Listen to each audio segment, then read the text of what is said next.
It is another edition of Time About the Movies, and today we're taking a look at the 5 films of August 22nd, 2008. And ordinarily, we'd be in the time when it's kind of the dumping months. The next couple of weeks would usually be the movies that the studios don't believe in. They're usually bad movies, movies that are quickly forgettable, that type of stuff. But not this weekend, at least. We are actually getting a lot of really solid, fun movies all across the board here. Every single one of the movies I'm going to talk about here on this particular week's show are all ranging from really good to surprising to stupid but fun in a way. And why don't we start off with the first movie we have here, the biggest new release of all 5 films, and that is Anna Faris as the House Bunny.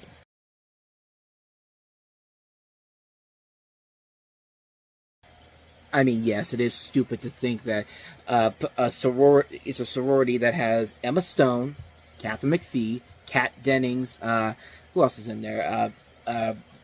What's her name? Bruce Willis's daughter, Rumor Willis. Who else is in there? Keely Williams. Like, yeah, they're not going to get this. They're clearly not going to get anybody to date them because of their, it's the she's all that type of thing. Yeah. We needed Anna Faris to come in and really, clean these girls up and make them look sexy and all that type of stuff. Yeah, this is one of those movies I'm talking about. Stupid but fun. It works because of a lot of different things. You have the story of a former house bunny played by Playboy Bunny, played by Anna Faris, who signs up to be the house mother of an unpopular university sorority after finding out she has to leave the Playboy mansion. And basically, she has to leave because another woman in the mansion, played by Monette Mazer, is basically somebody that comes in and tries to take over. And it's funny because Anna Faris is supposed to be 27 in this, and Monette Mazer's character is supposed to be. She was 32 when this came out, so they're not really that far off in particular. It's kind of like Soap Dish a little bit. The plot where, Kathy Moriarty is trying to get rid of Sally Field's character. So she seduces Robert Downey Jr., the writer, on there. It's kind of that kind of a format, but I mean, but really the fun of the movie comes with Anna Faris. Anna Faris is somebody that anytime she appears in anything, she will usually elevate even a bad project to something of quality, something that actually makes it worth it, because she's so charming. She's such a beautiful actress, and she's a great comedic actress too. Like, she can elevate mediocre material. I mean, the scene where they're parodying, the famous scene from Something Like It Hot, the Marilyn Monroe scene. Like, in the trailer, it's like, her saying that's friggin' hot, but like in the movie, she actually gets to say the F word. It's the one F word you can use in a PG-13 movie, and it's actually really funny the way they put it out there. And also, that's something very interesting about the movie. It's a movie centering on the Playboy Bunny that's rated PG-13, and it doesn't suck. And yeah, it doesn't suck because you have all these people that are committed to the role. Everybody is doing their parts very well. You have a lot of really good actors all across the board here. Like I said, Faris Stone, Katharine McPhee, Kat Dennings, Beverly D'Angelo, you see in the trailer there. You also see Colin Hanks in there. I mean, Christopher McDonald also has a role in here as well. Yeah, it's a formula film. It's a film that clearly is taking a lot from, the Revenge of the Nerds formula, except nowhere near as raunchy or as maybe a little PC for the time maybe a little PC for the time is for now around this time period. But in the end, it really doesn't matter because the movie is a lot of fun. And for Fred Wolf, he needed this after Strange Wilderness earlier in the year. This really showed what he can do as a director as a whole. This is really his best film as a director as a whole. And again, it works because you've got so many good, talented people who can elevate the material and make it work, especially Anna Faris. And it's a really good movie. It's a really fun film. It's a very enjoyable movie. Silly, stupid, absolutely. Fun? Oh, most definitely. And speaking of movies that are stupid, silly, and fun, that's the perfect way to describe our next movie, Jason Statham in the remake of Death Race.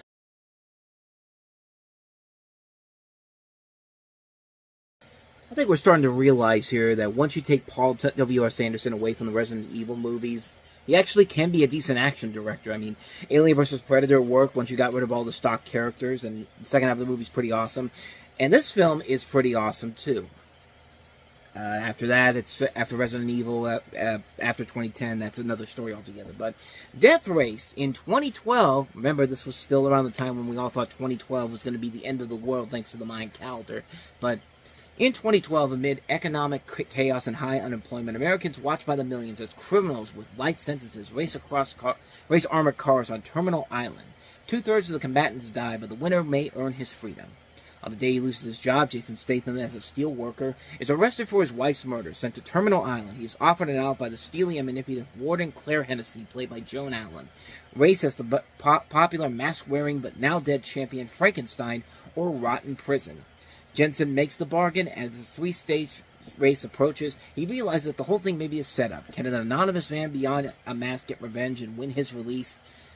So yeah, this is a remake, of course, of the original Death Race 2000, although it's marketed as an original, but some might say it's a prequel, but I don't know, it's basically a remake. Sylvester Stallone was in that movie, by the way, Death Race 2000, and some really funny, cheap kills. I know there's one in particular where there's a construction worker, and Sylvester Stallone's driving a car with some kind of knife in front of it, and it's this really lazy looking death where the guy gets it through his crotch, and the way he screams is just like it's not even a real scream, but it's so hilariously bad.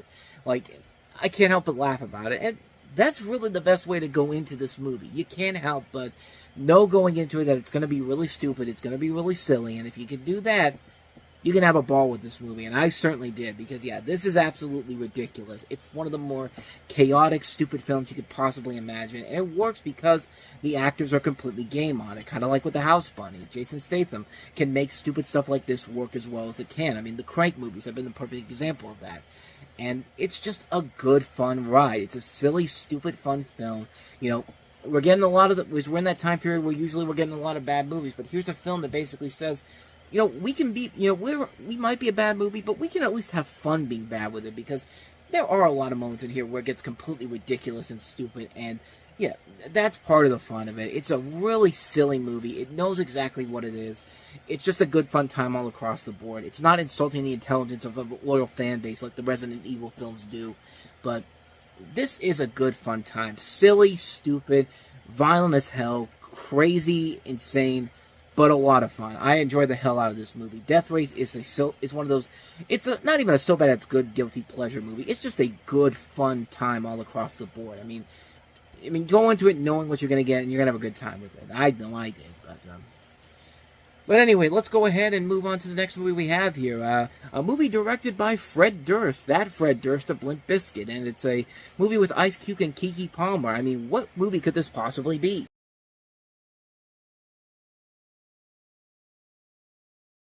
Yeah, I bet this is what you were all expecting the directorial efforts of the guy who sang the song Nookie would give us, but yeah, this was a very odd pairing. Ice Cube, Keke Palmer, and Fred Durst as the director. But and what's even stranger is that they made a slightly enjoyable, fun little sports film. You have Keke Palmer playing Jasmine Plummer, who is the first girl to participate in the Pop Warner football tournament with the Harvey Colts, led by head coach Richard Brown Jr., and Ice Cube plays her uncle, Curtis Plummer, and yeah, it's definitely a movie that you look at and you think to yourself, okay, we've seen this formula done before so many times. There's no way this could possibly work. And yet, somehow it really does come together. I mean, yeah, it's a formulaic story. It's basically the underdog sports story. But when you have actors that are game and can make it work, it can work really well. I mean, you've got Ice Cube, who really gives a really good performance in this. It's a very underrated performance, and it makes you realize, yeah, this guy can actually act. He's not just a rap. He's not just a rapper and or Craig from the Friday movies, what is he in? I can't even remember what's his name in Barbershop. I should know this. I'm sorry. I'm holding you up here, but come on. What the hell's his name? Calvin. Like, I've seen the Friday movie so many times before, but then you realize that when you look at Ice Cube, it's just like, oh yeah, this guy was in Boys in the Hood. This guy can act, and he really does give a good performance here. And Keke Palmer, this is, her, I believe, her first movie role after Akeelah and the Bee really brought a lot of people's attention to her. And she continues to show why she was a really good actress in the making here. And, of course, now she's become a really good actress now with stuff like Nope and One of Them Days. But, yeah, to expect all this from a movie from the directed by the guy who gave us... who sings for Limp Bizkit of all things. Like, that's the most baffling thing about the film. But even more baffling is just how the film surprisingly works really well here. I mean, you've got a lot of really good talent here, and you know, there's a really lot of good direction here. It's a very good little sports film. It's not a movie that's asking you to be smart about this. It just wants to give you a good time here with a very formulaic storyline here. But you know, a lot of these movies have a lot of that. We have a lot of these movies like this. The Mighty Ducks movies, you know, Major League, Little Giants. Maybe not Major League. I know they made them into PG-rated movies in the year since the R-rated one, but mostly the Mighty Ducks and Little Giants. I mean, stuff like this, we've seen this done before so many times, and yeah, it's corny. It can really be formulaic on a number of different levels, but when they work, they work. I mean, a lot of those... I like the Mighty Ducks movies. I like Little Giants. I like Rookie of the Year. I like The Sandlot. And I really like this movie. I think it's a very interesting idea, you know, this whole... Especially nowadays where, you know, we have all these people that say that girls can't play football with the boys and all that. Well, here's a movie that's telling you, yeah, I get... Apparently you're wrong on that because here they come. And, yeah, because here comes them telling you that. And it's just like... Yeah, they're telling you, yeah, girls can play football, and yeah, they do a pretty good job of handling that. How many times have I said yeah during the last 30 seconds? But you get the point I'm trying to make. This is a really good movie. It's a very well-made film with a lot of really good actors, and it shows that, hey, Fred Durst has some life as a director. And then funny enough, his last movie as a director was the memeable mess that was The Fanatic, which is a so bad it's good movie. But this is a film that it's got its heart in the right place. It's a very good film. It's got two great leading actors in the front to make it stand up on its own. And it's just a good, fun little heartfelt film. It's a really good movie. I highly recommend checking it out. It's definitely a very underrated film with these two actors involved. The long shots. It's definitely worth a watch. So with all that said, let's go ahead and move on to the second movie featuring Emma Stone this week, starring Rainn Wilson, and that is The Rocker.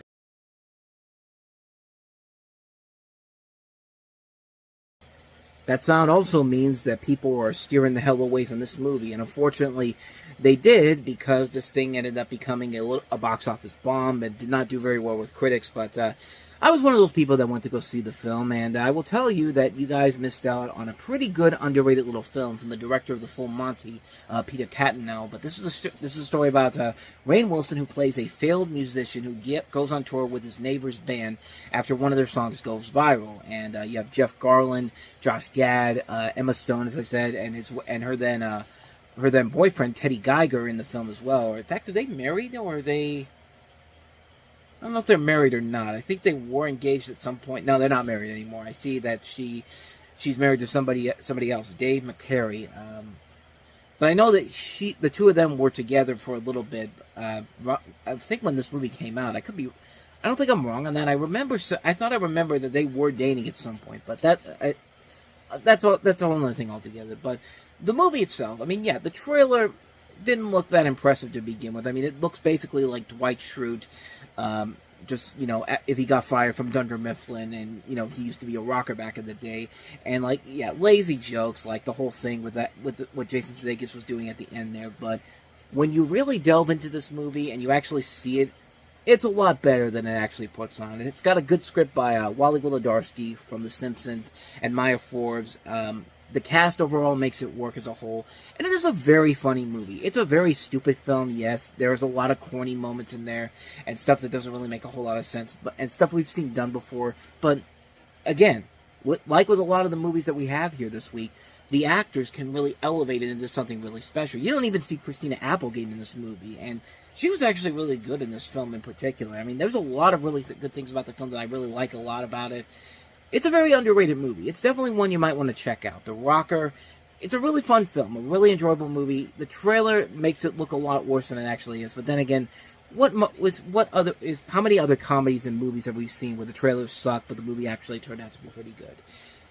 I mean, that's just my thinking there. So, anyway, let's go ahead and move on to the last film we have here, and that's Steve Coogan starring in Hamlet 2.